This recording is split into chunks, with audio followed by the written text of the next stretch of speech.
Yamaha is back. After riding the latest R1 at Sydney Motorsports Park in Australia last February, we walked away amazed, but we also left with a huge list of unanswered questions. Racetrack press introductions allow a motorcycle to be tested near its limits, exploring aspects of performance that are virtually impossible to sample on public roads. But therein lies the problem: racetracks don't do a good job of indicating how motorcycles work in the real world of traffic, commuting, imperfect pavement, and speed limits. So before we even stepped off the plane on our return from that track sortie down under, we'd already requested a standard YZF-R1 from Yamaha's press fleet. Like many readers, whose comments we've read in social media and on cycloworld.com, we also had a host of questions to answer, such as, are the former bike's fueling issues solved? How does it stack up to the BMW S1000RR? Are the electronics really revolutionary? Recap. Before we put answers to these queries, let's back up and recap the major changes.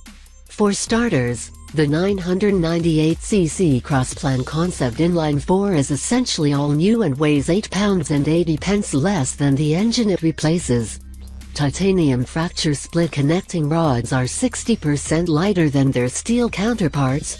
The cylinder head now has finger follower valve actuation, permitting increased lift, larger diameter intake and exhaust valves, and revised cam timing.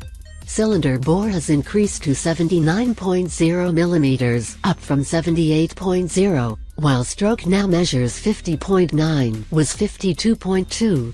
Compression has been bumped to 13.01, from 12.7.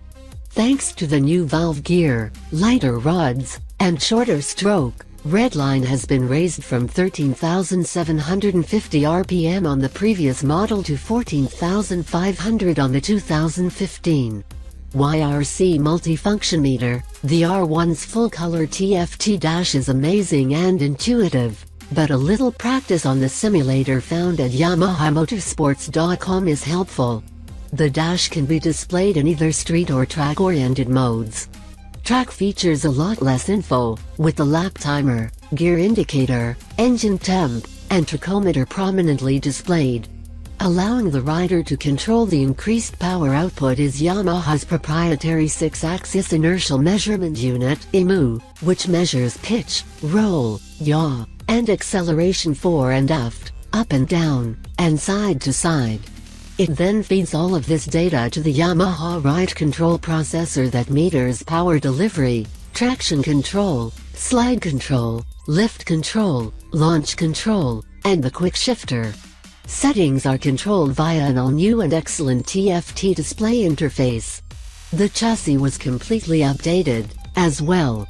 An all-new aluminum delta box frame with magnesium subframe contributed to lowering the R1's weight dramatically. We measured a 34-pound reduction for the bike, sans fuel. Wheelbase has been reduced by 0.39 inch. All-new suspension, manually adjustable kibe on the standard model tested here, is included. It has new brakes with ABS and the Unified Braking System (UBS), with linked functionality, and it has 10-spoke cast magnesium wheels. On the dyno.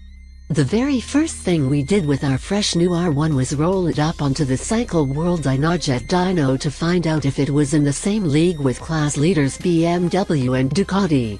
Our best pull with the stone stock bike was a competitive 167.4 rear-wheel horsepower at 12,270 RPM, with 77 pound-feet of peak torque at 8,810 RPM.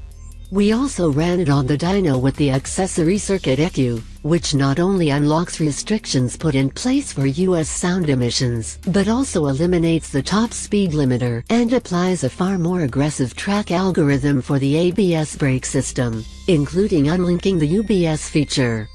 Thus unhindered, our R1 registered a 172.8 horsepower / 76 pound and 60 pence-feet run, which puts it squarely in the hunt against BMW. See comparison sidebar, page 51, with a virtually identical power-to-weight ratio. Oh, and PS, The Circuit ECU shuts down the headlight/taillight to discourage running it on the street. On the road. For some, these numbers mean a lot for post-ride bragging rights, but the reality is that exercising every last horsepower at the peak end of the scale has little to do with the overall riding experience on the street. Controllability is a new frontier, and electronic management is the means to mastering that frontier. Over the course of a month, we had the chance to hit the road and answer the questions that we set out to address. Track emphasis for this motorcycle is clear in almost every aspect of its design. A byproduct of this is the racer seating position with 5 mm lower clip-ons, but 10 mm more room between the seat and pegs and a longer reach to the bars to help get the rider tucked in behind the taller windscreen and over the lower tank. The seat itself is much wider, flatter, and 0.75 inch taller than on the previous model. This allows the rider to easily move around on the bike when riding at a fast pace.